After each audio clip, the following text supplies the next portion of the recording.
Fico feliz pelos meus primeiros 3 gols, né, da minha carreira. Bom, com esse pontinho aí o Atlético Mineiro vai a 44, na 9ª posição do Brasileiro, e o Fortaleza não mudou nada. Segue na penúltima posição, só subiu um pontinho ali, né? Agora tem 31 no total da tabela de classificação. Thaís, Em o Jornal, gente, fica por aqui. A partir de agora, tá chegando o Manhã Bandeirantes Campinas com o Heitor Fredo. Rede Bandeirantes de Rádio. Foco em você. É você que nos faz produzir o melhor conteúdo todos os dias. Você, nossa audiência qualificada. Nossa relação com você vem de longe. Ano a ano, a Rádio Bandeirantes é parte da vida de milhares de ouvintes. Várias gerações que escolheram encontrar a informação aqui e continuam decididas. Mais que um hábito de pai para filho, uma história de confiança baseada em valores solidários. É o que somos. Rádio da Família. Valorizamos o direito, o cuidado, a diversidade. Somos e queremos ser relevantes no seu dia. Estamos e buscamos sempre estar presentes onde te interessa. Sempre inquietos e nunca desanimamos. Com responsabilidade e usando toda a tecnologia disponível, trabalhamos para fazer a Bandeirantes diariamente necessária, abrangente, essencial. Somos a Rádio Bandeirantes.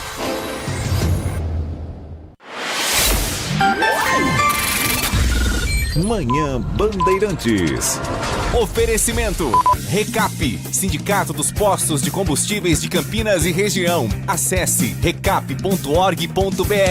Família Giani, da nossa família pra sua família. E Plano Vital Saúde e Beneficência, o plano ideal para a pessoa idosa. 10 horas da manhã, 2 minutos. Muito bom dia. O Manhã Bandeirantes está chegando na programação da Rádio Bandeirantes Campinas, depois do Jornal Gente, que você confere tanto nas ondas da Rádio Bandeirantes quanto na tela da Band News TV. A partir de agora, você é meu convidado, você é minha convidada a saber o que de mais importante acontece numa semana agitada politicamente aqui para o nosso interior de São Paulo, com operações policiais, investigações ligadas a desvio de dinheiro público, assuntos que serão destaque nesta edição do Manhã Bandeirantes, entre outros temas que até às 11h30 da manhã estão no nosso cardápio de informação e prestação de serviços em FM 85.7 e pelas plataformas digitais do Grupo Bandeirantes de Comunicação. Muito obrigado a você que nos acompanha pelo aplicativo Band Play, pelo portal bandmulti.com.br e a você que está presente nos nossos estúdios, mesmo que de maneira virtual, mesmo que à distância. É como se você estivesse conosco aqui no Complexo de Comunicação João Jorge Saad, em youtube.com/Rádio Bandeirantes Campinas. Se você ainda não se inscreveu, faça parte você também dessa comunidade para acompanhar cada novo programa iniciado aqui nos estúdios no Jardim São Gabriel, quase limite entre as cidades de Campinas e Valinhos. Os trabalhos técnicos são de Leandro Lopes, hoje na mesa de som e na central técnica com a coordenação do Gil Kleber. WhatsApp liberado a partir de agora, DDD 19 97102 1493. 19 97102 1493. Manhã Bandeirantes trazendo para você informações sobre o trânsito nesta quinta-feira, 13 de novembro de 2025, com um acidente registrado nesse momento na rodovia dos Bandeirantes, sentido São Paulo. Atenção você que nos dá carona no sistema Anhanguera Bandeirantes. Um acidente está sendo atendido agora, sem informações sobre feridos, no quilômetro 54 da pista sentido São Paulo da rodovia dos Bandeirantes. Isso provoca lentidão de 2 quilômetros até o km 56. Então, já no 56, o motorista reduz a velocidade, o acidente está no quilômetro 50, mas a lentidão ela segue um pouquinho à frente, até o quilômetro 50. O acidente é no 54, mas a lentidão segue depois no quilômetro 50, porque tem um entroncamento da rodovia dos Bandeirantes com a Dom Gabriel Paulino Bueno Couto. Então, são 6 quilômetros que o motorista vai precisar ter muita paciência. Primeiro pelo acidente, depois pelo trânsito carregado, e somente dos 50 em diante que o motorista volta a imprimir velocidade, lembrando que a rodovia dos Bandeirantes tem como limite 120 km por hora. Chegando a São Paulo, tem a lentidão típica do horário também, de qualquer horário, para acessar a rodovia para sair da rodovia dos Bandeirantes e acessar a marginal do Rio Tietê. A rodovia Anhanguera é a melhor opção para quem vai de Campinas a São Paulo. Para quem está vindo para a cidade de Campinas, na pista sentido capital, ou seja, saindo agora de Sumaré, saindo agora de Hortolândia, de Santa Bárbara do Oeste, de Americana, o trânsito está carregado em Campinas do quilômetro 109 ao quilômetro 105. Motivo? Trânsito na Alix da Cunha, avenida conhecida como Suleste, congestionamento que também reflete na rodovia Anhanguera. Depois, seguindo viagem, o motorista ainda tem 2 km de lentidão do 62 ao 60 na Anhanguera, passando por Jundiaí.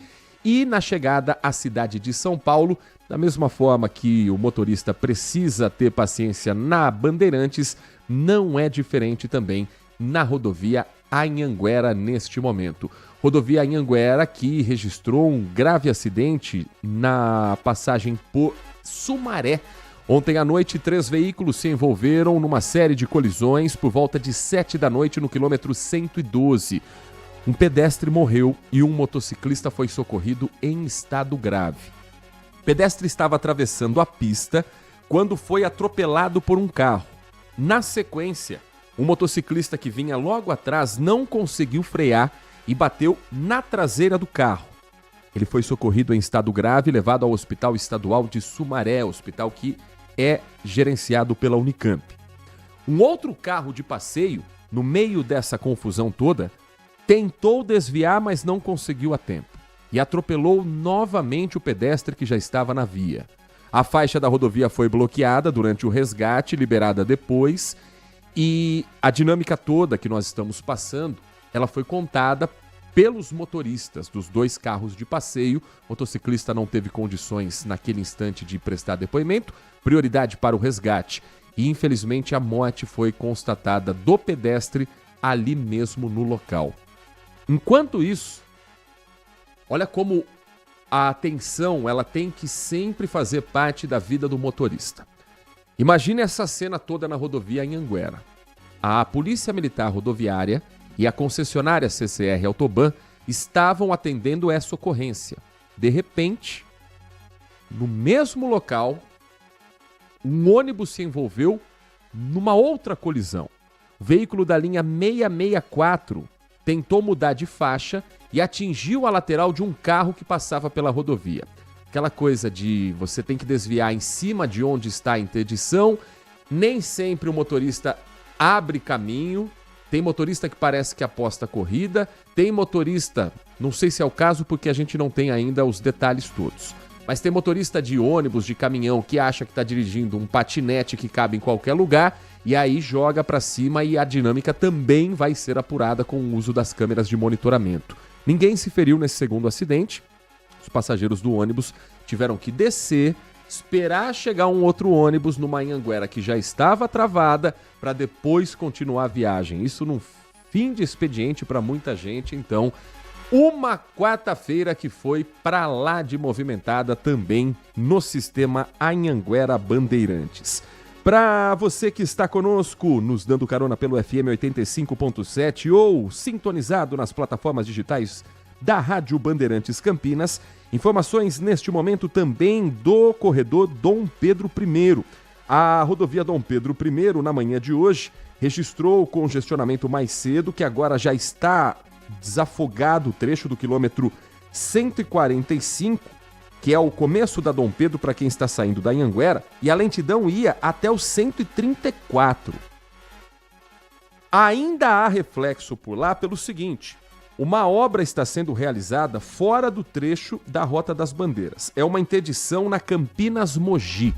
Essa interdição na Campinas-Mogi provoca lentidão também na rodovia, que é a Dom Pedro I, e no trânsito daquela mesma região. Então, evite nesta manhã, se possível, a região da Campinas-Mogi, onde você tem o entroncamento com a rodovia Dom Pedro I. Essas obras já estavam programadas, mas claro que isso está pegando muita gente de surpresa. Obra feita pela concessionária Renovias e é um trabalho que deve seguir ao longo do dia e que nós vamos seguir também monitorando para você. A SP-340, no trecho entre Jaguariúna e Campinas, é onde apresenta essa lentidão de momento. Às 10h10, vamos acionar o repórter Guilherme Selegato para a gente contar tudo para você de uma informação que trouxemos no final ontem do programa Manhã Bandeirantes a respeito da Operação Coffee Break. Uma operação que desarticulou, segundo a Polícia Federal, um esquema de fraude em contratos públicos ligados à área de educação. Entre os presos, o vice-prefeito de Hortolândia, Cafu César, do PSB. Segundo a Controladoria Geral da União, que atua na operação juntamente com a Polícia Federal, existem indícios de fraudes em contratos, corrupção, superfaturamento e tráfico de influência. Isso na compra de materiais escolares em Hortolândia e em Sumaré. O Guilherme Selegato vai explicar exatamente esse fato e depois eu vou trazer a lista de todos os investigados nessa operação da Polícia Federal. Guilherme. Heitor, olha, a quarta-feira foi de uma enorme movimentação aqui na sede da Delegacia da Polícia Federal de Campinas, que está aí investigando esse caso. A ação que contou com o apoio também da CGU, a Controladoria Geral da União e também da Polícia Militar do Estado de São Paulo. A todo instante, viaturas iam saindo e chegando aqui na PF, inclusive com grandes malotes ali, né, com materiais que foram apreendidos nesta ação. Heitor, olha, ao todo foram 50 mandados de busca e apreensão e 6 de prisão preventiva cumpridos em pelo menos 2 estados e no Distrito Federal. Aqui, na nossa região, as cidades alvos desta ação foram Sumaré, Hortolândia, Piracicaba e Limeira, Heitor. Ação que resultou, inclusive, na prisão do vice-prefeito da cidade de Hortolândia, Cafu César. Ele que, segundo a polícia, estaria aí envolvido em todo esse esquema de fraudes licitatórias, Heitor, por conta de contratos, né, de formas ilegais, realizados de formas ilegais pelo poder público, principalmente em relação a desvios de recursos na área da educação. As equipes deram cumprimento então aos mandados de busca e apreensão na residência do vice-prefeito, onde ele foi preso, e também na sede da Prefeitura de Hortolândia, Heitor. Esta ação, né, tem como objetivo aí apurar supostas práticas ilegais envolvendo fraudes em licitações públicas. Como eu disse, né, o vice-prefeito de Hortolândia foi preso nesta ação. Os envolvidos aí podem responder pelos crimes de corrupção, peculato, fraude em licitação, lavagem de dinheiro, contratação irregular e organização criminosa. As diligências, Heitor, né, também foram realizadas aí em prédios públicos, tanto em Hortolândia quanto na cidade de Sumaré, onde funciona a Secretaria de Educação. Lá, diversos arquivos e documentos foram recolhidos pelos agentes da Polícia Federal, para que fossem apreendidos, né, esses documentos integrais dos processos licitatórios e também dos contratos públicos referentes à empresa Life Tecnologia Educacional Limitada. Essa empresa, Heitor, fornecia então materiais para essas escolas das cidades aqui da nossa região, como Sumaré, Limeira e também Hortolândia. E teria sido então um contrato realizado de forma totalmente ilegal. A empresa Life Tecnologia informou que não vai se pronunciar até o momento, né, diante de toda essa situação. A empresa, que fica sediada em Piracicaba, também foi alvo aí desta ação. Diversos materiais foram recolhidos pelos investigadores aqui da Polícia Federal e também os agentes da PM e da CGU, mas fato é que essa empresa então foi apontada pela Polícia Federal como aí uma das principais, né, por ter realizado a licitação, fechada a licitação com esses municípios, né, de Sumaré e de Hortolândia, mas de forma aí completamente irregular, Heitor.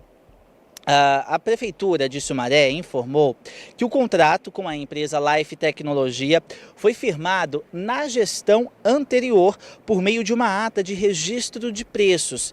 A modalidade, em tese, permite aí à Prefeitura adquirir diretamente materiais didáticos para as escolas públicas e também equipamentos de robótica. A Prefeitura informou que, na atual gestão, o contrato permanece vigente com esta empresa, tá? Só que nunca foi acionado para a compra de materiais. A Prefeitura também informou que abriu uma sindicância interna para apurar possíveis irregularidades no contrato antes dessa operação.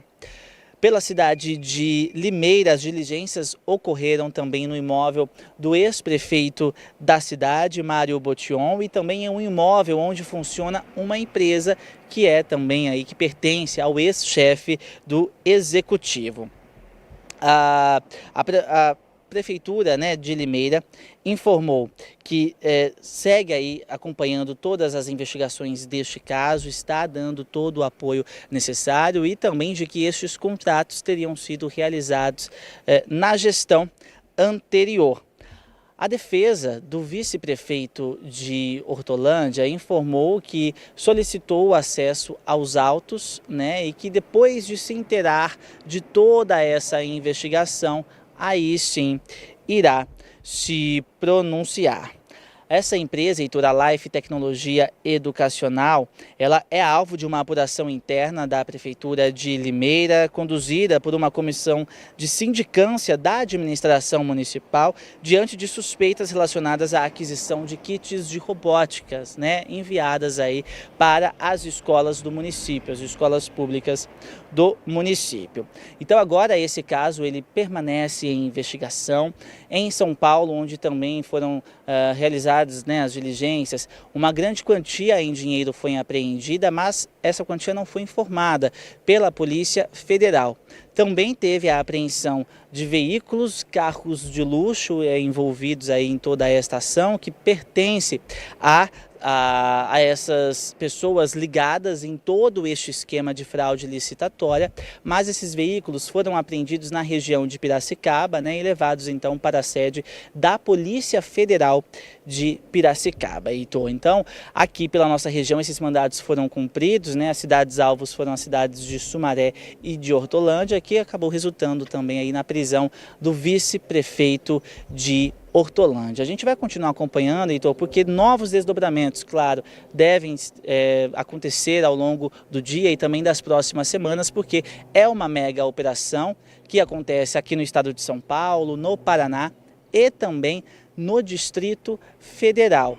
É importante a gente reforçar que essas operações, que essa investigação já vinha sendo realizada há um bom tempo, diante de denúncias passadas às equipes da Polícia Federal, e hoje, então, foi dada cumprimento às diligências aqui por toda a nossa região. Pelo menos 19 cidades da nossa região foram alvos desta ação, com esses materiais que foram apreendidos na casa das pessoas que estariam ligadas a todo este esquema, mas também nesses prédios públicos, né, Heitor? Como a gente viu, na Prefeitura de Hortolândia e também na sede da Secretaria de Educação de Sumaré. A gente vai continuar acompanhando de perto toda essa mega operação da Polícia Federal. Muito obrigado, Guilherme Selegato. Bom, vamos à lista completa daqueles que são investigados na Operação Coffee Break da Polícia Federal, junto com outras entidades também federais e que já trouxeram alguns detalhes a mais sobre quem é quem nesse suposto esquema. Então, o vice-prefeito de Hortolândia, Carlos Augusto César, conhecido como Cafu, além de ser eleito na chapa de Zezé Gomes da última eleição, ele é secretário de governo de Hortolândia e é investigado por atuar ativamente no direcionamento de licitações da cidade, liberando pagamentos para a empresa Life, citada pelo Guilherme Selegato, em troca de vantagens indevidas. A investigação aponta indícios de que ele pode ter recebido, por meio de terceiros, R$2.400.000. A prisão é preventiva. Então não é a prisão temporária que é utilizada como uma ferramenta para que a investigação não seja atrapalhada. A investigação preventiva que leva a essa prisão é quando já se tem elementos para pedir o indiciamento desses suspeitos. Aliás, todas essas prisões são preventivas. Detido também André Gonçalves Mariano, apontado como o líder dessa organização criminosa, proprietário da empresa Life Tecnologia Educacional. Os outros detidos: Fernando Gomes de Moraes, secretário municipal de Educação de Hortolândia. José Aparecido Ribeiro Marim, ex-secretário municipal de Educação de Sumaré. Carla Ariane Trindade. Ela foi casada com Marcos Cláudio Lula da Silva, filho do presidente Lula. A Carla foi alvo de busca e apreensão. Ela não está detida, mas, segundo a Polícia Federal, integra o núcleo político da organização criminosa numa espécie de lobista, fazendo a intermediação para que a empresa Life Tecnologia Educacional tivesse presença no poder público dessas cidades investigadas.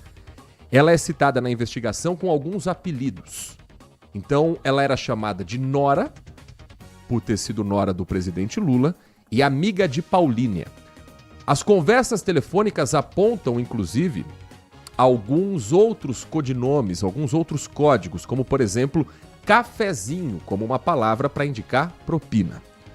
Lista de investigados tem ainda Calil Bittar, ex-sócio do filho do presidente Lula, Fábio Luiz Lula da Silva, apontado como intermediador político e também lobista, considerado pela Polícia Federal como uma figura de grande importância e participação no sucesso empresarial da Life. Eduardo Maculan seria o doleiro que fazia a conversão de transferência da Life em dinheiro em espécie, usando empresas e o pagamento também com alguns boletos fracionados. Abdala Fares, conhecido como doleiro também, dono de empresas, responsável por fazer também essa conversão para o dinheiro físico. Esse foi preso. O Abdala Fares está na lista dos presos preventivamente. Rogério Mion, secretário municipal de habitação de Hortolândia, ele foi alvo de busca e apreensão. Márcia Cristina Tonetti, diretora do Centro de Formação de Educadores Municipais de Sumaré, alvo de busca e apreensão, não está entre as presas. Também alvo de busca e apreensão foi Alejandro Vladimir Ângulo Júnior, professor de Sumaré, que assinou um documento que desqualificou uma concorrente da Life. Marcos Ricardo Gonçalves, também professor de Sumaré, alvo de busca e apreensão. Clóvis Adriano Viana, professor de Sumaré, que também tem documentos assinados no nome dele. Cláudia Terumi Okumura Rodrigues, que seria parceira de Eduardo Maculan na atividade de doleira, alvo de busca e apreensão, assim como Mercílio Yamacita, também busca e apreensão, ele que seria um operador financeiro responsável por intermediar a conversão de transferências bancárias. A lista tem ainda outros nomes técnicos, como, por exemplo, o nome de Paulo de Matos Júnior, que foi alvo de busca e apreensão por estar ligado a criptomoedas usadas como lavagem de dinheiro. Péricles Santos Gomes, alvo de busca e apreensão, sócio de uma empresa considerada de fachada, uma espécie de um banco clandestino. Paulo Marcos Borges dos Santos, alvo de busca e apreensão como lobista e com acesso a ministérios e parlamentares. Serafim José de Oliveira Júnior, também teve busca e apreensão como sendo um doleiro. Gustavo Rodrigues, busca e apreensão por ele ser supostamente fornecedor que contribuiu para o superfaturamento e ser parceiro do empresário apontado como líder desse esquema todo, o André Mariano. João Rafael de Oliveira Knack teria indicado os doleiros para André Mariano. Esses nomes todos que eu estou citando agora não estão presos, mas são alvos de busca e apreensão. Christian Berguer César, filho de Cafu, vice-prefeito de Hortolândia, e que seria suspeito de auxiliar na lavagem de propinas. Magno Mota, que é envolvido também com lobby em Brasília. E Daniel Lancaster de Moraes teria oferecido serviços de lavagem de dinheiro por meio da empresa Metrópole Soluções Limitada. Só para detalhar aqui também a participação dos secretários, o que o inquérito fala a respeito deles? No caso de José Aparecido Ribeiro Marim, ex-secretário municipal de Educação em Sumaré, ele é apontado como principal parceiro de André Mariano na cidade e seria responsável por direcionar licitações e liberar pagamento em troca de propinas. Ele foi alvo de mandado de prisão que não foi cumprido, ou seja, não foi localizado pela Polícia Federal. E no caso do secretário municipal de Educação de Hortolândia, Fernando Gomes de Moraes, ele é acusado de assinar atas de registro de preços, direcionar licitações e agilizar pagamentos da Life em troca de propina. O secretário de Educação de Hortolândia está preso preventivamente. São 10 horas da manhã e mais 25 minutos. Daqui a pouco a gente volta a falar sobre noticiário também político, porque foi aberta a CPI em Sorocaba, que investiga o afastamento de Rodrigo Manga, prefeito da cidade, suspeito também de desvio de dinheiro, inclusive em verbas de saúde. A gente tem também informações sobre Indaiatuba, no esquema descoberto e reportado no último domingo pelo programa Fantástico na TV Globo, em que famílias de alta renda, estudantes considerados ricos, recebiam bolsas de estudo direcionadas aos estudantes de baixa renda. E tem muito mais desses assuntos ainda nesta edição do Manhã Bandeirantes. Às 10h26, vamos antes mudar aqui um pouco o tema, porque neste momento Campinas registra 23 graus de temperatura. Numa quinta-feira, está mais amena a temperatura do que ontem, que nesse horário já estava ali nos 26, 27 graus. Ontem, 6 horas da noite, Nath Luquezzi, os termômetros do CEPAGRE marcavam 30 graus em Campinas. Hoje tinha aquela promessa de virada do tempo. Vai virar ou vamos continuar com esse calorão? Muito bom dia pra você, Nath. Bom dia, Heitor. Bom dia aos ouvintes. Vai virar, virou, viu? Porque depois de um período bem curto, sem chuvas, o tempo volta a mudar aqui na região nesses próximos dias. Uma frente fria vem aí. Ontem eu disse que apenas os cavados meteorológicos estariam atuando, mas não. Uma frente fria vem aí, uma forte área de instabilidades. Uma baixa pressão sobre o Paraguai é o que vai intensificar essas precipitações e provocar pancadas de chuvas, raios, ventos fortes em grande parte aqui do território entre hoje e amanhã. O Instituto Nacional de Meteorologia emitiu um alerta de perigo potencial para chuvas intensas, rajadas de vento de até 60 km por hora e possibilidade de granizo. O aviso é válido desde hoje, então desde a meia-noite até as 11h59 da noite do dia de sexta-feira, então de amanhã. Hoje muito calor, com máxima de 31 graus, sol com muitas nuvens, períodos de céu nublado, o tempo permanece ainda abafado até a noite. Amanhã a máxima cai para 26 graus, sol com muitas nuvens, chuva durante dia e noite. E no sábado a máxima fica em torno de 27 graus, também com pancadas de chuvas esporádicas pela manhã e pela noite. Então teremos um finalzão de semana chuvoso aqui na região. Depois do intervalo, Manhã Bandeirantes fala sobre cultura e acessibilidade, dança e poesia além dos sentidos. Você vai saber mais sobre o projeto Sinestesia, que teve no último final de semana a apresentação desse grupo que desde março vem conhecendo a dança de uma maneira diferente, a música através de outros sentidos. Você vai saber mais sobre esse trabalho aqui da região em instantes, na programação do Manhã Bandeirantes. Manhã Bandeirantes. Nossa área, a opinião dos nossos craques sobre tudo de Guarani e Ponte Preta e dos times da região. Carlos Henrique, a melhor e mais premiada equipe esportiva do interior paulista. De segunda a sexta, das 11h30 ao meio-dia. Siga e assista no nosso YouTube, Rádio Bandeirantes Campinas. Ouça no FM 85,7 e nos aplicativos de celular. Rádio Bandeirantes, fechada com você, fechada com a verdade. Consumidor, muitas vezes, a qualidade do combustível que você coloca no tanque do seu veículo pode ser tão diferente quanto o preço que você paga por ele. Por isso, procure abastecer em postos de sua confiança e exija sempre o cupom fiscal. É seu direito e a sua garantia. Recap, Sindicato dos Postos de Combustíveis de Campinas e Região. Acesse recap.org.br. Envelhecer bem é estar em boas mãos. O Plano Vital do Saúde Beneficência foi pensado para a pessoa idosa que merece atendimento acolhedor, hospitais de referência e cobertura completa em Campinas e região. Você ainda conta com uma rede exclusiva de atendimento que só o Saúde Beneficência oferece. E o melhor, tudo isso por um preço que cabe no seu bolso. Ligue agora, 19-3500-1500. Plano Vital Saúde Beneficência. Envelhecer está nos planos. Cuidar da saúde também. Apreciar um bom vinho e uma boa música não é em qualquer lugar que você encontra. No Família Gianni, todas as quintas-feiras, das 19 às 23 horas, você ouve o melhor do jazz. Sem cobrar cover artístico, você pode harmonizar um bom vinho, bons pratos com uma boa música. Tudo isso entregue em um ambiente acolhedor e muito charmoso. Família Gianni, da nossa família para a sua família. Sente o peso.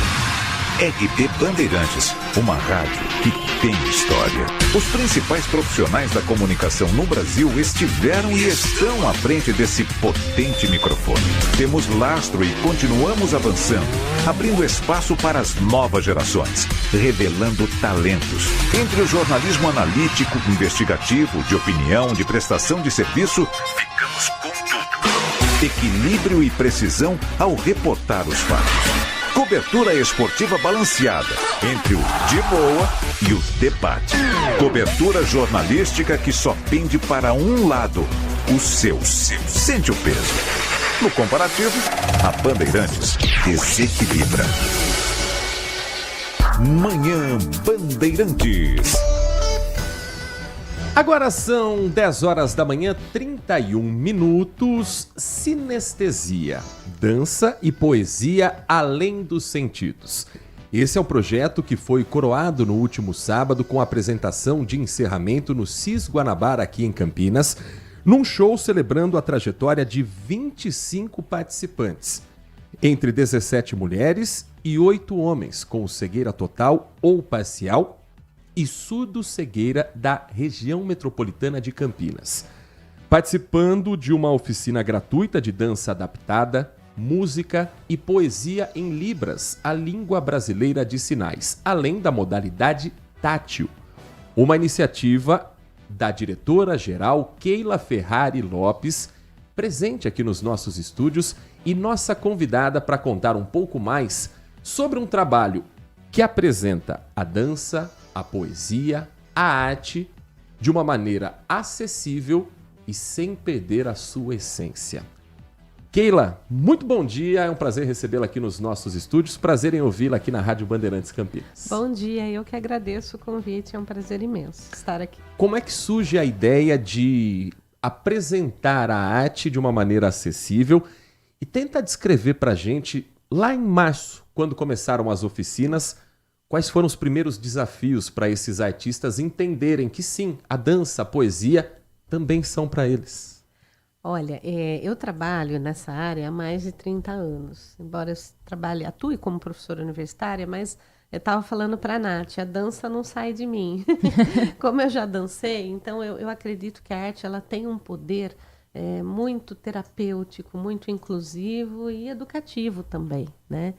Então, nesse caso, quando a gente começou o projeto em março, é muito bom nós termos leis estaduais de incentivo, né, da Secretaria de Cultura de Estado, é um projeto de mulheres na indústria criativa, porque aí eu consigo contratar outras pessoas, né, não a Keila dando aula sozinha.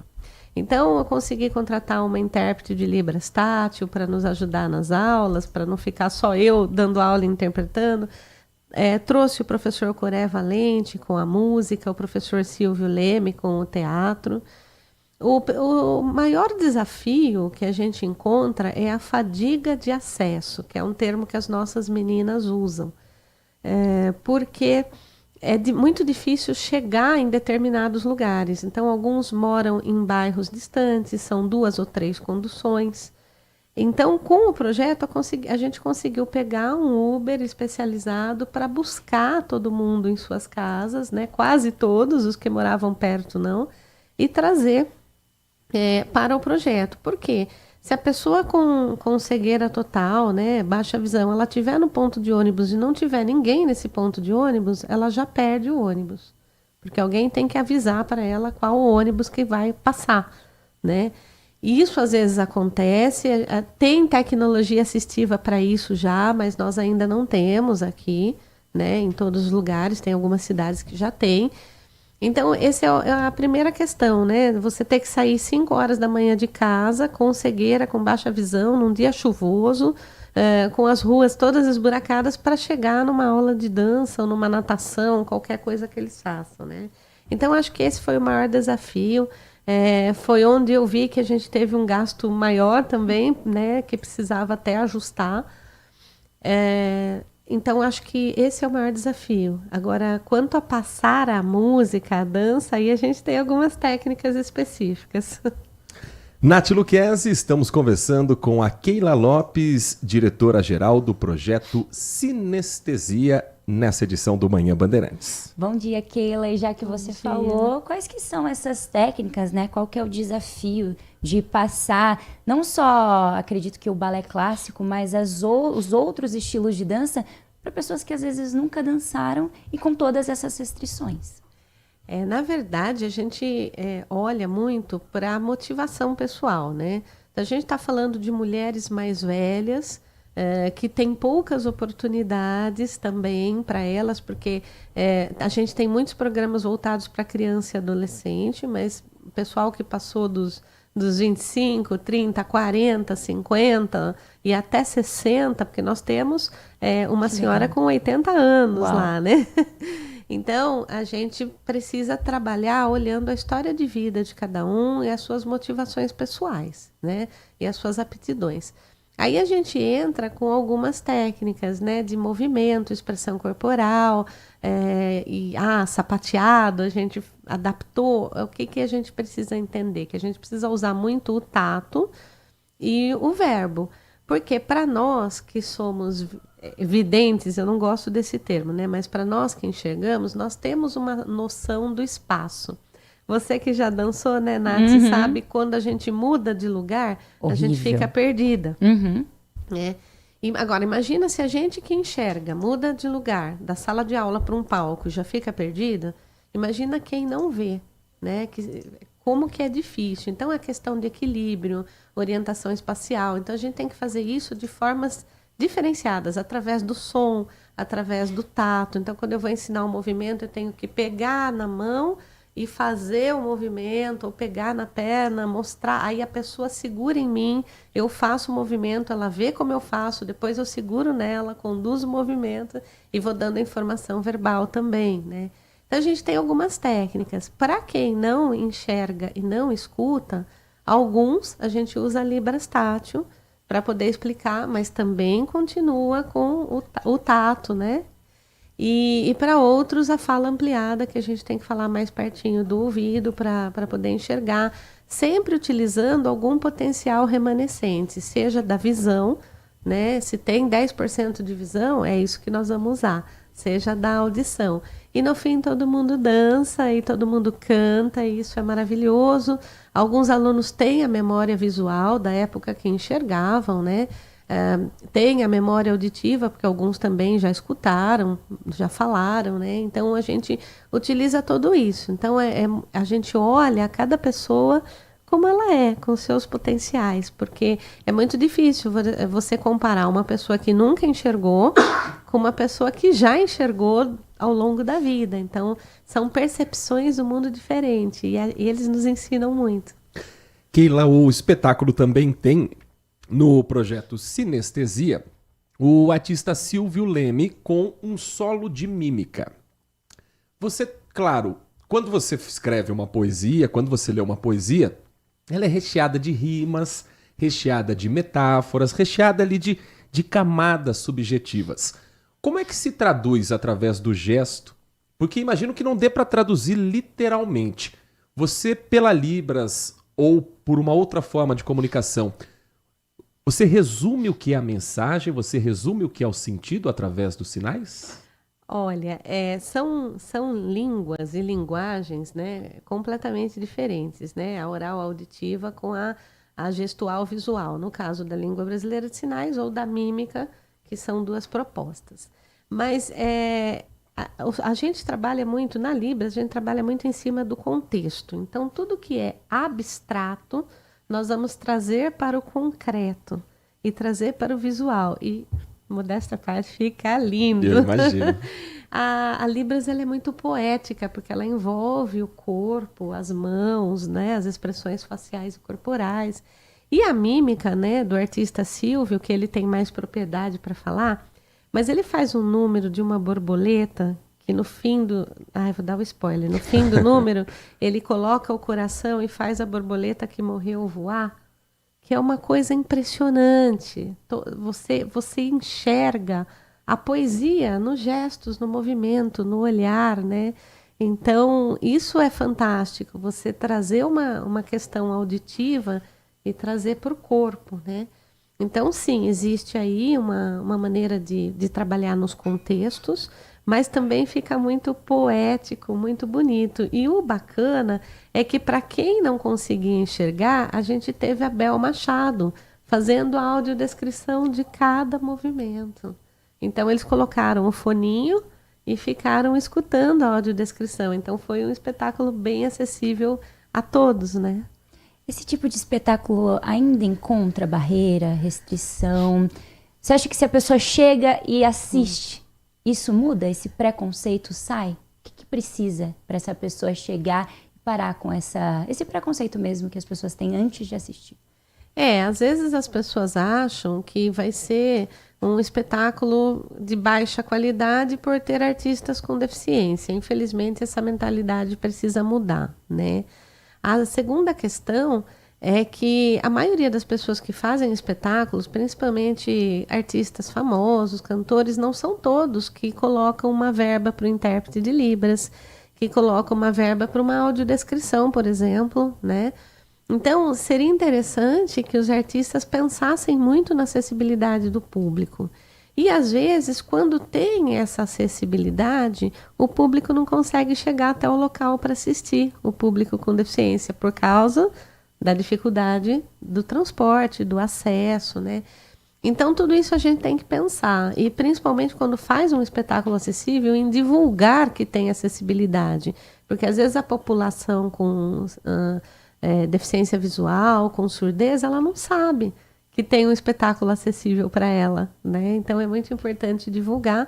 Mas sim, existe preconceito, essas perguntas que a gente escuta do tipo, como é que surdo dança? Né? A música não é para surdo. Então, calma, né? Cada pessoa é uma, e pode ser que tenha surdo que não goste de música, de fato, né? Por não conseguir escutar, mas tem muito surdo que adora, que sente a vibração. Então, é muito peculiar, né, o quanto uma pessoa percebe e gosta, né? Então, a gente precisa abrir um pouco a cabeça do público, mas tudo isso, ele chega numa questão crucial. Incentivos, patrocínio, apoio. Sem isso, a gente não consegue fazer nada. Há muita resistência ainda da iniciativa privada, que às vezes, mesmo com programas de incentivo, de abatimento de imposto, busca apenas aquilo que dá um resultado financeiro, aquela publicidade de grandes espetáculos, de artistas consagrados. Quando você chega com um projeto como Sinestesia, dança e poesia além dos sentidos. Claro que a gente não precisa entrar nos detalhes com as empresas, mas tem empresário que olha e pensa, isso não vai me dar retorno nenhum. Nossa, claro que tem. Ao longo desses 30 anos, a gente já passou por cada coisa. Até assim, de multinacionais contratarem a gente, quererem que a gente dance de graça, né? E aí, assim, a gente chama um Uber para levar vocês. E depois tem um lanchinho, né? É como se o nosso trabalho, quer dizer, a gente está estampado na testa, voluntário, né? Uhum. Então, qualquer pessoa que trabalha com arte, inclusão, com o social, é voluntário, né? Então, os professores podem largar o trabalho deles, a gente se dedicar para passar uma tarde na empresa gratuitamente. E os nossos alunos e os pais que às vezes acompanham também, né? Então começa aí a coisa, né? Já querer a empresa querer fazer bonito com o chapéu dos outros. Já vi várias empresas conhecidas. Aí o que acontece também, que já aconteceu, mas isso há muitos anos atrás, nem foi em Campinas, tá? A pessoa estava com o nosso projeto, era um Pronac, era a Rouanet, e de repente na última hora, o diretor de marketing decidiu patrocinar uma festa que acho que era de rodeio, o que era, que também tinha lei de incentivo, mas foi uma coisa assim, porque ele entendeu que ia dar mais visibilidade, mais retorno, e aí nós ficamos sem o projeto patrocinado.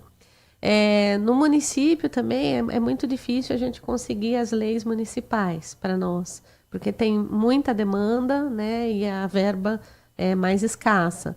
Mas, assim, conseguir um projeto de ampla concorrência do Estado de São Paulo foi, assim, uma coroação, foi uma grande bênção para nós, foi uma alegria, a gente entendeu a força do nosso trabalho e a gente espera ou continuar, fazer a continuidade, ou conseguir outros apoios, porque os meninos já começaram a falar, as mães, não vai parar a aula, não esquece da gente. Lembrando que os vereadores aqui em Campinas, eles têm o direito às emendas parlamentares voltadas também para a cultura. Muitas dessas emendas que estão sendo alvo de investigação por suspeita de superfaturamento em shows de artistas consagrados, fora usos de várias verbas para festas, às vezes, para um nicho minúsculo, para um núcleo pequeno, para grupos que já têm condições de buscarem patrocínios por si só. Então fica também aqui uma cobrança para o Poder Legislativo, que adora falar que está trabalhando com a inclusão, que adora dizer que está fomentando a cultura, mas na hora que a verba está na mão, nem sempre chega para quem realmente tem projetos como o da Keila Lopes, a diretora-geral do projeto Sinestesia, nossa convidada aqui na edição de hoje, Nath Luquezzi. E eu acho que essa restrição também vem, às vezes, do próprio meio. Você que veio do balé clássico e tudo mais, quando você decidiu trabalhar com isso, como que o meio elitizado do balé clássico enxergou esse seu trabalho? Nossa! Senta e chora. É que eu sou um pouquinho mais velha, só que você tem idade para ser minha filha. Então, aliás, eu tenho um filho da sua idade. Caramba. Mas, assim, quando eu comecei, não tinha Facebook, não tinha Instagram, né? Gente, não tinha nada disso. Então, eu fui ver um trabalho em outro país. Eu ganhei uma bolsa, uma pequena bolsa de estudos, fui para outro país. E lá eu vi um trabalho de dança em cadeira de rodas e eu voltei chocada. Eu falei, é isso que eu quero... Porque naquela época não tinha nada em TV, não tinha, né? Eu falei, é isso que eu quero fazer. Então, quando eu comecei, era muito difícil. E aí eu ouvia das pessoas, você vai ser bailarina ou você vai ser professora? Você não pode ser as duas coisas, né? E aí eu falei, não, eu vou ser educadora, vou ser professora, seguir para a carreira acadêmica mesmo, né?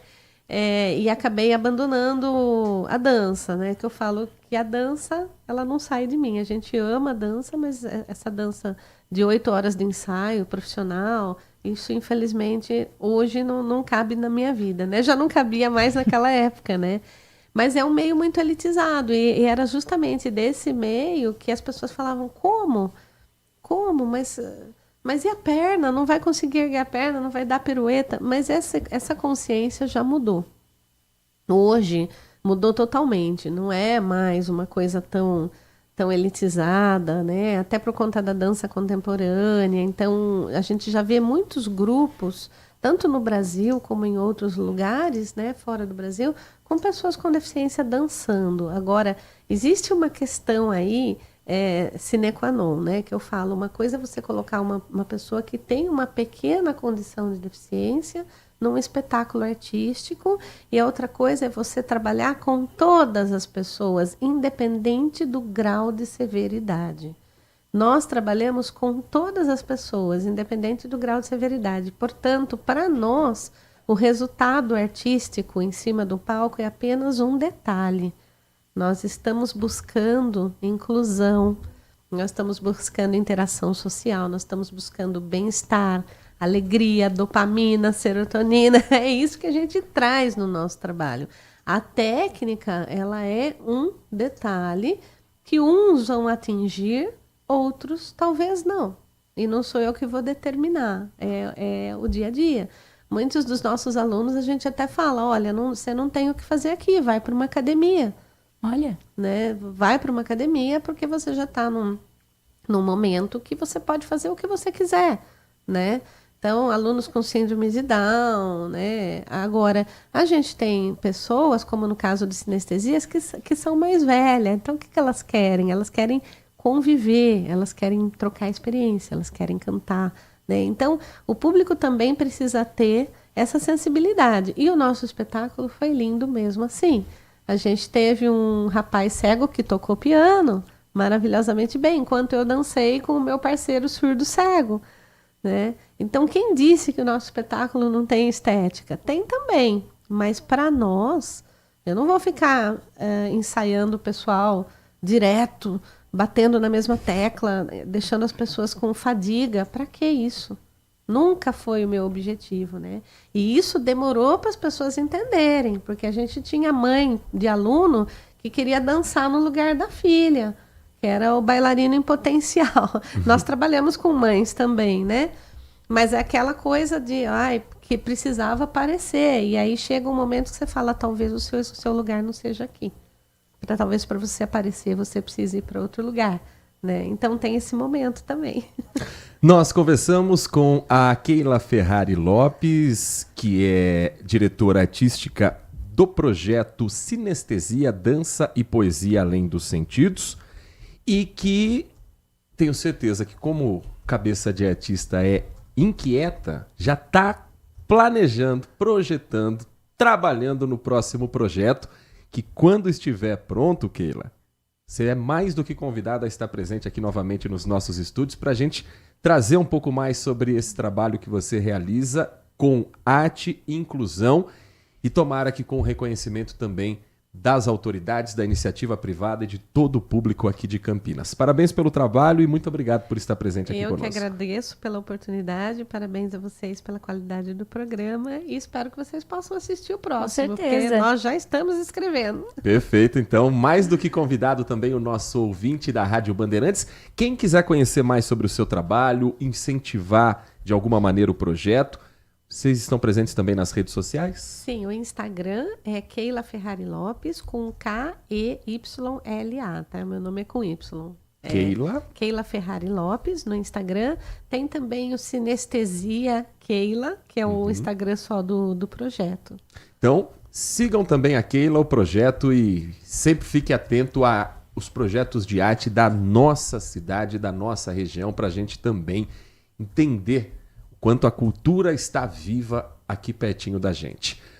Às 10h52, um rápido intervalo. Na volta, o Manhã Bandeirantes foi convidado nesta quinta-feira a participar do programa Bom Dia Ministra. Hoje, conversando com a ministra Sônia Guajajara, do Ministério dos Direitos dos Povos Indígenas, o Ministério dos Povos Indígenas. Nós vamos tratar temas a respeito da COP30, de uma universidade exclusiva para os povos originários e sobre como a Unicamp faz parte também desse trabalho. E na volta do intervalo, destaques também sobre outros assuntos que marcam a nossa região neste dia 13 de novembro de 2025. Continue conosco na programação da Rádio Bandeirantes. Você está ouvindo Manhã Bandeirantes. Oferecimento Recap, Sindicato dos Postos de Combustíveis de Campinas e Região. Acesse recap.org.br. Família Giani, da nossa família pra sua família. E Plano Vital Saúde Beneficência, o plano ideal para a pessoa idosa. Agora, notícias nacionais e internacionais direto da redação da Rádio Bandeirantes. Notícias da hora. A Prefeitura de Campinas realiza um feirão de emprego e oportunidades nesta quinta-feira, dia 13 de novembro, das 9 horas da manhã até as 4 horas da tarde, na Faculdade Anhanguera, em Campinas, no bairro Jardim Londres. Serão oferecidas mais de 1.000 vagas com salários que vão de R$ 1.522,28 até R$ 4.000. O destaque fica para as 490 vagas para contratação imediata, disponibilizadas por 16 empresas que estarão presentes no local. As demais vagas estão em um painel virtual no Centro Público de Apoio ao Trabalhador. Para participar, os candidatos devem levar um documento original com foto, currículo impresso, carteira de trabalho e, caso já estejam cadastrados antecipadamente, a carta de encaminhamento. É possível consultar as vagas pelo portal do CEPAT, pelo site Emprega Brasil ou pelo aplicativo da carteira de trabalho. Vale lembrar que nas unidades do CEPAT não haverá o atendimento na data do feirão. De Campinas, Maria Eduarda Lopes. Você ouviu Notícias da Hora, aqui na Rádio Bandeirantes. LG Mota Imóveis. A imobiliária campeã em vendas apresenta LG Mota Meg Store, o shopping de imóveis de Campinas e região. Uma mega estrutura no coração do Cambuí, na Avenida Coronel Silva Teles 387, esquina com a Rua Coronel Quirino. São 60 empreendimentos no mesmo lugar, direto dos principais incorporadores do país. São imóveis comerciais e residenciais. Para moradia ou investimento, nosso telefone é 19 3722 7740 e nossas redes sociais, @LG Mota Imóveis. Assista ao programa Circuito Imobiliário todo sábado, às 8h30 da manhã, na Band Mais TV. E ouça na Rádio Bandeirantes toda sexta e sábado, às 10 da manhã. O nosso maior patrimônio é o nosso cliente.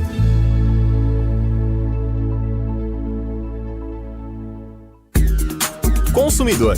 Muitas vezes, a qualidade do combustível que você coloca no tanque do seu veículo pode ser tão diferente quanto o preço que você paga por ele. Por isso, procure abastecer em postos de sua confiança e exija sempre o cupom fiscal. É seu direito e a sua garantia. Recap, Sindicato dos Postos de Combustíveis de Campinas e Região. Acesse recap.org.br. Um compromisso fundamental do jornalista é com a realidade factual, capturar o fato e transformá-lo em notícia. Há dois tipos de distorção de informações. Há um tipo de distorção muito perigoso, que é a distorção involuntária. É resultado da incompetência, da má apuração, da pressa no trabalho. A distorção involuntária ou voluntária tem que ser desmentida imediatamente, com uma diferença. A distorção voluntária é criminosa. Essa tem que ser punida imediatamente. O jornalismo de credibilidade, o jornalismo sério, o jornalismo que busca atender o interesse público, esse é um jornalismo que significa também um combate permanente às fake news. Duvide, cheque, não espalhe fake news. Grupo Bandeirantes, respeito pelo fato, respeito por você. Manhã Bandeirantes. 10 horas da manhã, 57 minutos, 10h57. Hoje, quinta-feira, um dia muito aguardado para quem prestou o Enem, o Exame Nacional do Ensino Médio. É hoje que sai o gabarito da prova do final de semana passado, Nath Luquez? Exatamente. Hoje será divulgado o tão aguardado gabarito do primeiro dia. As respostas do primeiro dia estarão disponíveis na página do participante, no site, como também no aplicativo do Enem. Até o ano passado, os gabaritos dos 2 dias eles eram divulgados juntos, na semana seguinte da aplicação da segunda etapa. Nesse ano, o INEP antecipou o cronograma e decidiu já liberar o primeiro dia as respostas do primeiro dia das provas, no primeiro domingo de provas. Com essa mudança, é esperado que o segundo dia, o gabarito do segundo dia aplicado no próximo domingo, seja disponibilizado a partir do dia 17 de novembro. De acordo com o MEC, o Enem 2025 contou com cerca de 3 milhões de participantes em todo o país. O Ministério informou ainda que a aplicação ocorreu sem ocorrências significativas, com registros pontuais de abstenção e atrasos em algumas regiões. Vale lembrar que o gabarito oficial é o único documento válido para a conferência das respostas. Com a antecipação, os estudantes ganham mais tempo para avaliar o desempenho e revisar os conteúdos antes dessa segunda etapa de provas que acontece domingo agora. Especialistas apontam que a medida aumenta a transparência do processo e reduz a ansiedade dos participantes. O resultado individual, com as notas calculadas pela TRI, que é a Teoria de Resposta ao Item, e a pontuação da redação, será divulgada em 23 de janeiro de 2026. também pela mesma página, a página do participante. E é isso. Eu acho que eu ficaria mais ansiosa de receber e ter que fazer a prova de novo. E eu acho que há uma chance grande de aumentar o número de desistências também. Quem percebeu que foi mal na primeira prova, talvez nem compareça nos locais de prova no próximo fim de semana. Falando em educação, seguem abertas as inscrições para o vestibular indígena da Unicamp. Um vestibular unificado pela Conveste entre a Universidade Estadual de Campinas e a Universidade Federal de São Carlos. A destinação é exclusiva para estudantes indígenas que cursaram escolas públicas. Inscrições que estão abertas até o próximo dia 28 de novembro de 2025. A Unicamp, ela tem esse trabalho específico e muitas vezes há uma dificuldade depois do ingresso desse aluno na permanência durante o curso escolhido por esse estudante. Esse foi um dos temas abordados hoje no programa Bom Dia Ministra, realizado pelo governo federal como uma espécie de entrevista coletiva com rádios e portais de todo o Brasil. Nesta quinta-feira, o Manhã Bandeirantes mais uma vez foi convidado, representando a Rádio Bandeirantes Campinas, para conversar com a ministra dos Povos Indígenas, Sônia Guajajara. Além desse, outros temas também foram abordados, como, por exemplo, a TFFF, sigla em inglês, vou gastar no inglês agora, para Tropical Forest Forever Facility, traduzindo em português, Fundo Florestas Tropicais para Sempre, uma das iniciativas apresentadas na COP30 que acontece em Belém do Pará. A gente também questionou a respeito das manifestações de povos originários lá na sede da COP30. O programa foi apresentado pela jornalista Karine Melo, que estava em Brasília. A ministra Sônia Guajajara deu a entrevista direto de Belém do Pará e quem representou o nosso Manhã Bandeirantes foi a jornalista Natália Luquezzi e a gente acompanha um trecho do programa a partir de agora. Esse mecanismo do TFFF é uma iniciativa do Brasil. O Ministério dos Povos Indígenas acompanhou ativamente, participou, ativamente da construção desse mecanismo. Então nós somos coautores, junto com o Ministério do Meio Ambiente, do Ministério da Fazenda e o Ministério das Relações Exteriores. E com essa participação do Ministério dos Povos Indígenas e do Movimento Indígena, por meio da APIB e da Aliança Global de Territórios Comunitários, nós podemos já garantir ali a destinação de, no mínimo, 20% com repasse direto para povos e organizações indígenas. Esse mecanismo ainda está em fase de construção para a governança. A ideia é que tenha um comitê global com todos os países que têm florestas tropical para poder fazer todo o planejamento, a destinação. Mas cada país tem o seu comitê nacional para definir como serão feitos os repasses. Aqui no Brasil, nós já temos alguns mecanismos em andamento, mecanismo de sucesso, como o Fundo Podale da COIAB, que já apoia iniciativas comunitárias em todos os estados da Amazônia brasileira, tanto com chamadas públicas quanto com apresentação direta dos projetos. Nós temos o Fundo da Organização Indígena do Rio Negro, da Federação dos Povos Indígenas do Rio Negro, que também já trabalha diretamente com as comunidades. O Conselho Indígena de Roraima também tem seu fundo próprio.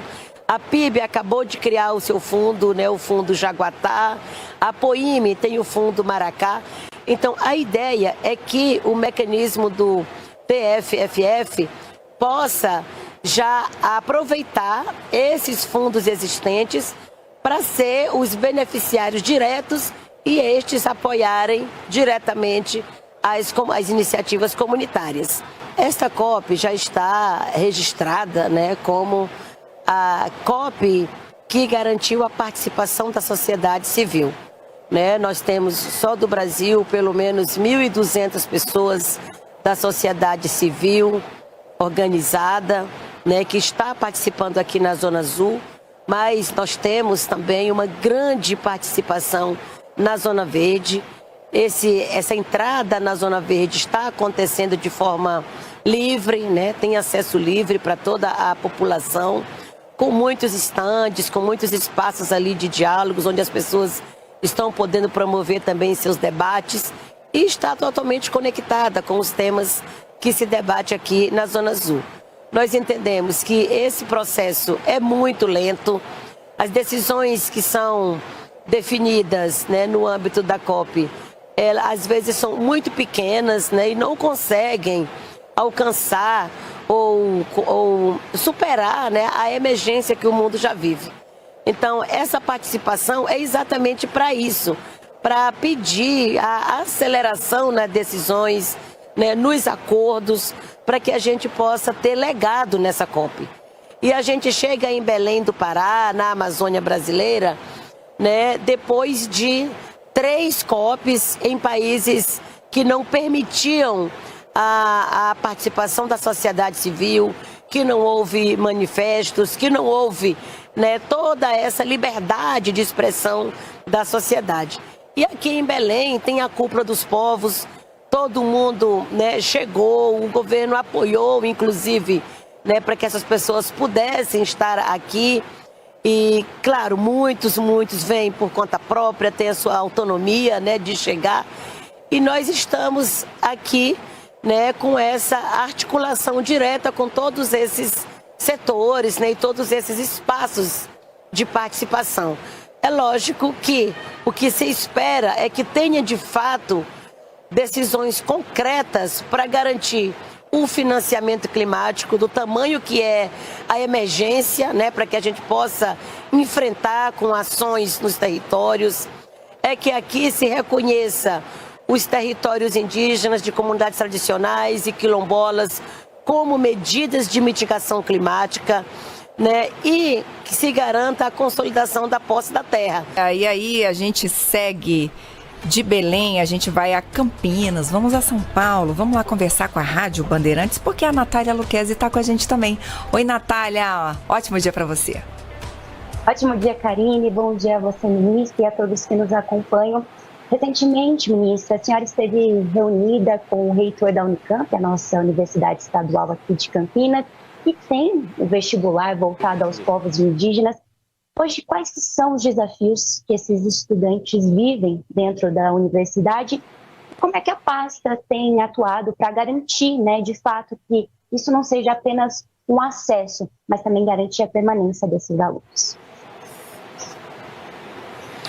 O governo federal, por meio do MEC, em articulação, né, com o Ministério dos Povos Indígenas, temos trabalhado tanto para aumentar as cotas para o acesso, como também o aumento do valor que eles possam chegar na universidade e concluir o ensino superior. Mas também nós estamos já construindo a Universidade Indígena, né, que tem aí como proposta ter uma sede em Brasília, com cursos já também ali acontecendo, e ter os campos descentralizados. E a ideia é que essas universidades que já acolhem, que já têm essa garantia de acesso aos povos indígenas, possam também ser parte dessa universidade indígena que nós pretendemos anunciar, né, lançar ainda este ano. Essa a ministra dos Povos Indígenas, Sônia Guajajara, que está presente na COP30, que acontece em Belém do Pará, conversando com o jornalismo do Grupo Bandeirantes, com a Natália Lucchesi, com demais colegas do Brasil todo, nessas que são pautas, inclusive tendo aí uma informação em primeira mão de que a Universidade Federal Indígena, que foi anunciada para Brasília em agosto desse ano, terá também a participação, seja com metodologia, seja com expertise da Universidade Estadual de Campinas e que, claro, tudo que a Unicamp tem já de avanço nesse sentido será aproveitado também pelo governo federal na inclusão dos povos originários aos estudos superiores.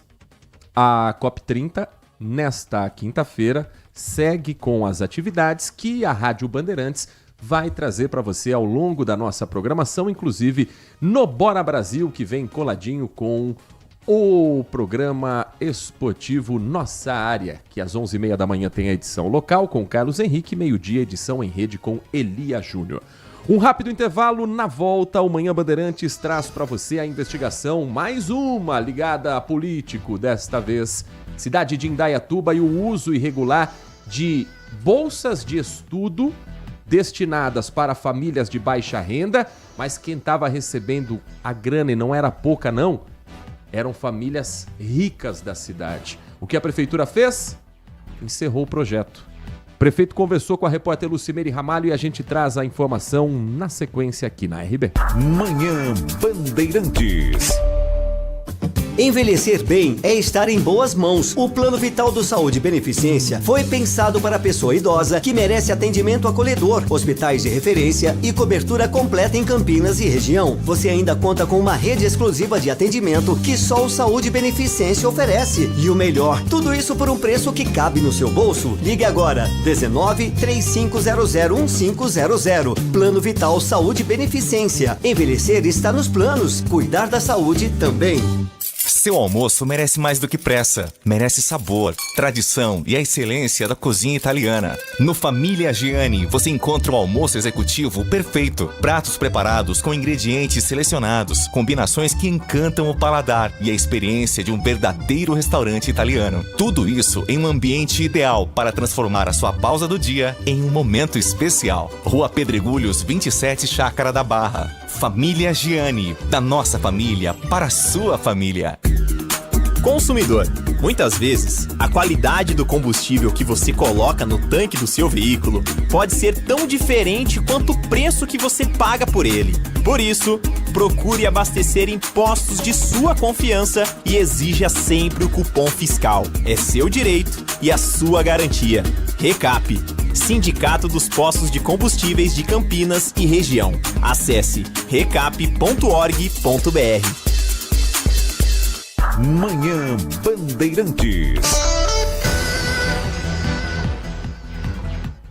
Agora são 11 horas da manhã e mais 11 minutos, 11h11. O Manhã Bandeirantes está de volta e deixa eu contar para você, principalmente você aposentado, ou você que tem um plano de saúde, ou você que está em busca de cuidar mais ainda da sua saúde, porque a gente sabe que depender apenas da saúde pública não é tão simples assim.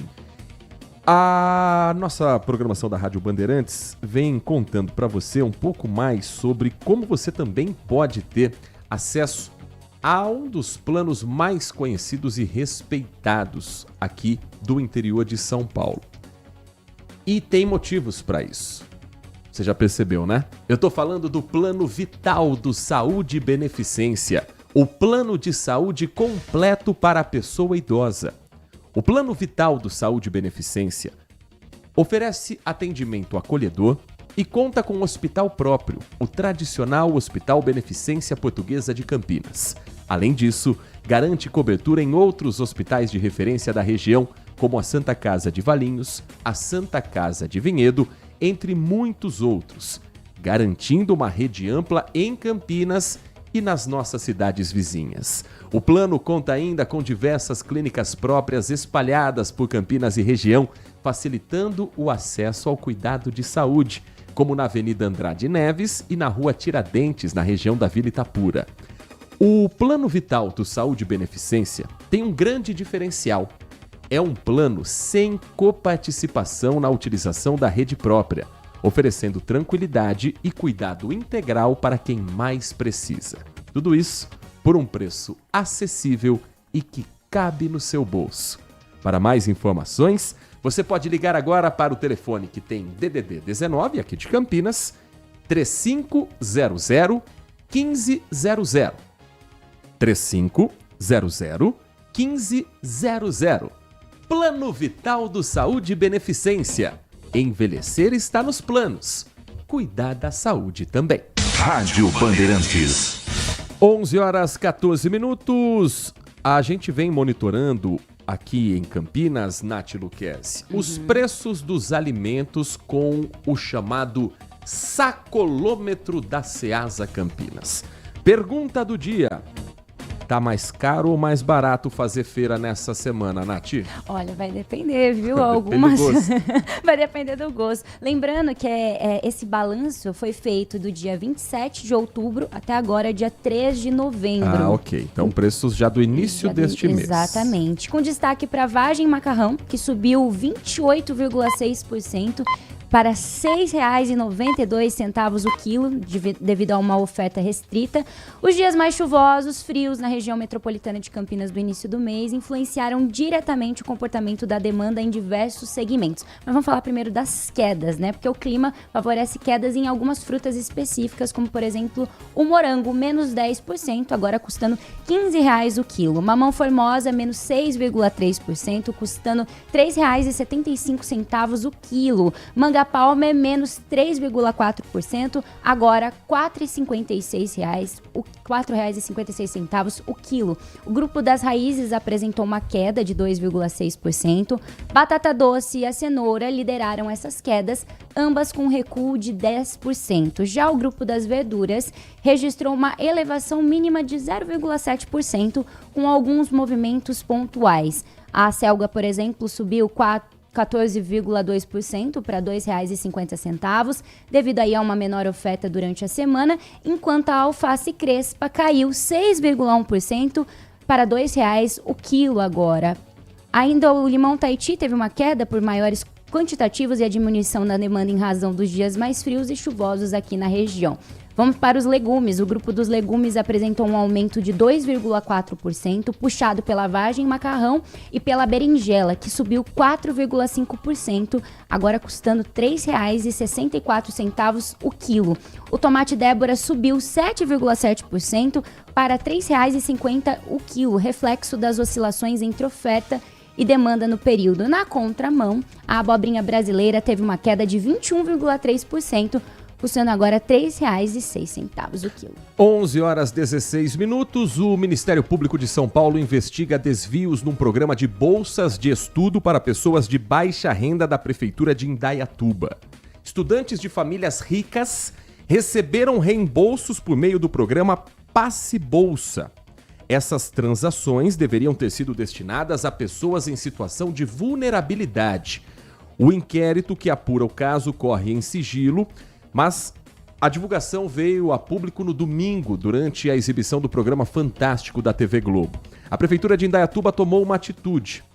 A primeira delas foi exonerar a pessoa que estava à frente.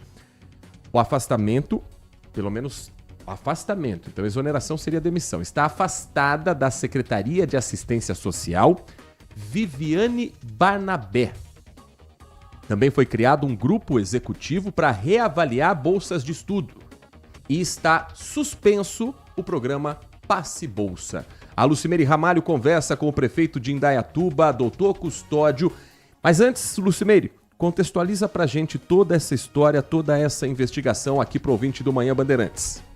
Oi, Heitor. Pois é, essa fraude no programa Passe Bolsa aqui da cidade de Indaiatuba veio à tona, né? Pessoas moradoras aqui do município que não deveriam receber esse valor. É um valor que é pago de 20% do valor da mensalidade da faculdade ou de um curso técnico, 20% desse valor a prefeitura acaba custeando. É um programa que existe aqui no município há cerca de 20 anos. Segundo o prefeito Dr. Custódio, cerca de 12 mil moradores da cidade já foram beneficiados e agora se chegou aí a essa conclusão, né, de pessoas, por exemplo, que não são pessoas que se encaixam na baixa renda, né, e que estavam recebendo esse valor. Pessoas que já tinham feito um curso superior também estavam recebendo esse valor. Esse é um outro ponto, né? É só para uma primeira faculdade.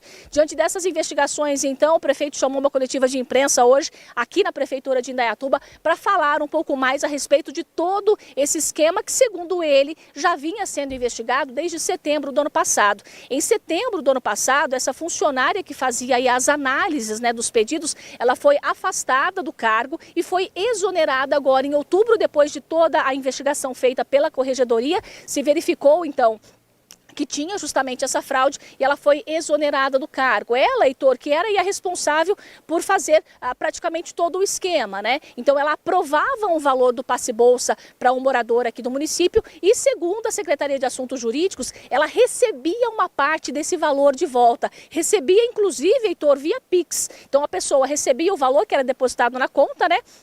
O valor dos 20% aí da mensalidade e uma parte desse valor que era conversado então com esse aluno, uma parte voltava para essa funcionária aí por meio de transferência via Pix. Essa funcionária, o levantamento que foi feito, Heitor, ela chegou a receber cerca de R$400 mil desse valor aí totalmente fraudulento de volta para ela. Hoje, atualmente, né, de 2025 para cá, o levantamento que foi feito são 718 bolsistas aqui na cidade que têm o direito a receber aí esse valor dos 20%. Desses 718 bolsistas, Heitor, 38 deles já se tem a confirmação que tem a fraude. Essas pessoas não deveriam estar recebendo esse valor e essas 38 pessoas já estão em fase de devolução, vão ter que devolver esse valor para os cofres públicos e outros 130 bolsistas estão em fase de investigação para saber também se tem alguma inconsistência em todo esse processo. O prefeito Dr. Custódio fez inclusive uma lei, né, uma nova lei, retirando o programa Passe Bolsa e criando um outro programa de auxílio então ao estudo universitário e também ao estudo técnico, né? Diante desse cenário, essa nova lei vem aí com um novo formato justamente para que se tenha um domínio maior das pessoas que estão recebendo e essa nova lei então deixa esse programa não mais a cargo aí da assistência social e sim da Secretaria de Educação aqui da cidade de Indaiatuba. Heitor, essas pessoas que vão ter que fazer a devolução aí do dinheiro, tem inclusive um prazo já especificado, é até o dia 19 de dezembro. Eles vão ter que fazer essa devolução e a Corregedoria tem também aí mais 10 dias para poder finalizar toda essa investigação, finalizar todo esse processo para que se tenha mais às claras aí todo o cenário, tudo que aconteceu nesse período. Então é isso, Heitor, esse é um caso que chamou a atenção, né? Agora a investigação sendo feita aqui pela Corregedoria da Prefeitura da cidade de Indaiatuba. Um outro fato que chamou também a atenção, Heitor, para a gente finalizar, durante a coletiva, né, que foi informado que inclusive essa funcionária que fazia aí a destinação das bolsas, né, fazia essas análises, tinha inclusive pessoas ligadas, né? O ex-marido dela também recebia um valor, inclusive ele é funcionário também da prefeitura, está sendo investigado, e o atual namorado também recebia um valor dessa bolsa aqui da cidade de Indaiatuba. Um valor alto, né, Heitor? Mais de R$800 mil, pegando o valor que esses alunos vão ter que devolver. E o dinheiro que ficou com ela também, o valor que poderia estar sendo utilizado para as pessoas, alunos que realmente precisam aqui na cidade e que estavam sendo usados para estudantes que não tinham essa necessidade, que tinham a condição de pagar aí por um curso técnico ou por um curso superior, né? Aqui ao meu lado o prefeito Dr. Custódio, que falou com a imprensa durante a manhã, justamente para esclarecer todo esse caso, né, prefeito? Um caso que já vinha sendo investigado desde o ano passado, o senhor assumiu no começo do ano, agora continua essa investigação, como que foi todo esse processo? Boa tarde. O processo começou a investigação em 2024, houve o afastamento da servidora e nós fomos aí descobrindo, foi um processo que começou e se estendeu também em segredo, porque a Corregedoria que trata disso aqui em Indaiatuba, e o que chegava de informação para mim que se tratava de uma fraude, né, onde estava acontecendo desvios de recursos relacionados ao passe bolsa. Tá? E através também disso, né, dessa Corregedoria que foi feita aqui também colocou-se ao Ministério Público, tá certo? E foram descobertas, né, outras inconsistências relacionadas ao passe bolsa e desde então nós estamos aí investigando. A Corregedoria dessa servidora, ela se estendeu até o final de setembro, começo de outubro, e em outubro eu demiti a funcionária que estava cometendo essas fraudes. Prefeito, para o pessoal de casa entender como que funciona, né? É um valor que é pago para os moradores aqui da cidade, 20% do valor da mensalidade de uma primeira faculdade, mas tem que se comprovar algumas coisas, né? Para o pessoal entender como que funcionava o programa. Isso. O programa hoje ele beneficia 718 pessoas, né? Existe critérios aí dentro da lei, tá? Que vamos dizer assim, selecionava esses alunos no ponto de vista conforme a documentação apresentada e a lei previa 20%, tá, do valor da mensalidade. E agora, tá, eu estou eliminando essa lei, né, vamos dizer, eu vou estar revogando esta lei e criando uma nova lei. Tá? Então o passe bolsa deixa de existir, tá certo? E eu crio agora uma nova lei chamada um plano de incentivo ao ensino, um programa de incentivo ao ensino técnico e superior, que vai estar vinculado à Secretaria de Educação, porque lá a gente já tem a educação aqui em Indaiatuba, né? A educação primária, nós temos também os cursos técnicos que são oferecidos gratuitamente através da FIEC e agora também vai estar vinculado na complementação do ensino técnico ou superior. Esse doutor Custódio, acho que perdemos o contato. O doutor Custódio, prefeito da cidade de Indaiatuba, conversando com a repórter Lucimeire Ramalho. Tempo hoje, temos ainda um outro assunto importante para trazer para você, que é o seguinte. A Polícia Federal aponta o prefeito afastado de Sorocaba, Rodrigo Manga, do Republicanos, como líder de uma organização criminosa e o principal beneficiário de um esquema de corrupção na cidade.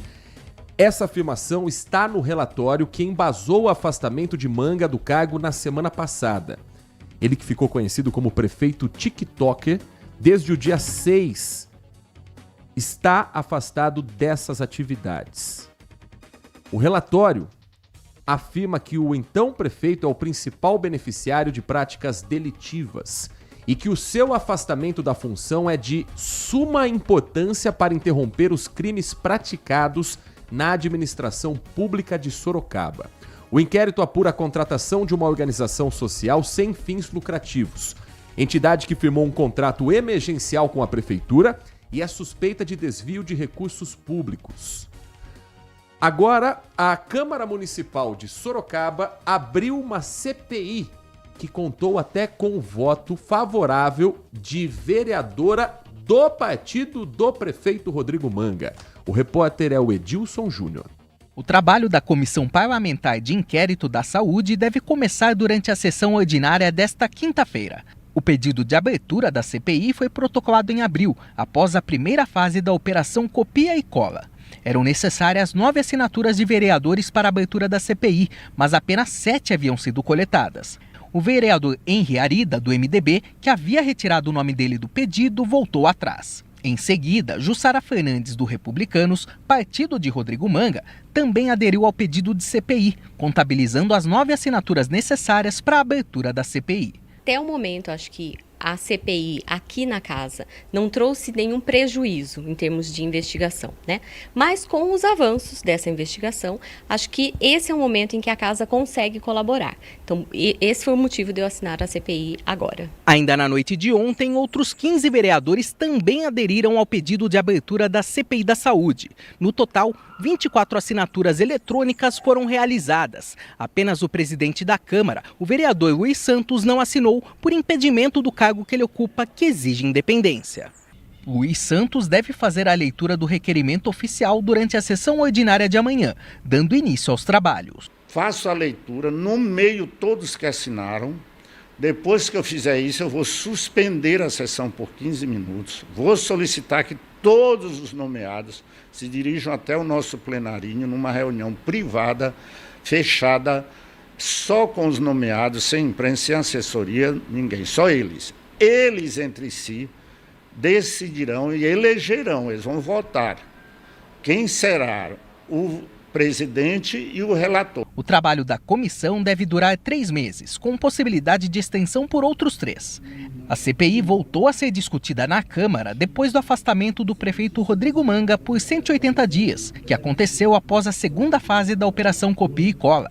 A investigação da Polícia Federal apura um possível esquema de corrupção em contratos feitos pela Prefeitura de Sorocaba com uma organização social que atuava em unidades de saúde do município. 2 pessoas foram presas: o empresário Marco Motti, amigo de Rodrigo Manga, e o bispo Josivaldo Batista, cunhado do prefeito afastado. Enquanto isso, o Rodrigo Manga segue se manifestando apenas pelo TikTok. O último vídeo dele, ele de camiseta branca, começa gritando: mancharam a minha imagem. Aí joga um líquido, parece ser café gelado ou Toddy Nescau, enfim. Depois jogam água, vou lavar a minha imagem. Segue com aquele discurso meio infantiloide e coletiva de imprensa até agora, nada. 11h28, Nath Luquezzi, 1h30 da tarde, tem o Band Mulher na tela da Band Demais TV, que você apresenta ao lado da Lari Lopes. E quais são as atrações de hoje? Hoje nós vamos fazer a conscientização com o Novembro Azul. Vamos falar também do uso da chupeta. Como é que esse hábito pode moldar o rosto, a fala do bebê, além dos babados do mundo dos famosos. À 1h30 da tarde eu espero você. Amanhã tem mais. Manhã Bandeirantes, sexta-feira, vale lembrar, a gente chega um pouquinho mais tarde, às 10h30, depois do Circuito Imobiliário. Trabalhos técnicos de Leandro Lopes na mesa de som e na central técnica. A coordenação técnica é do Gil Kleber. Obrigado pela sua companhia. Amanhã eu prometo que a gente coloca também a participação do ouvinte, porque hoje o bicho pegou. Mas você sai muito bem informado para agora ficar na companhia de Carlos Henrique com o Nossa Área. Um grande abraço para você e continue na RB. Manhã Bandeirantes. Oferecimento Recap.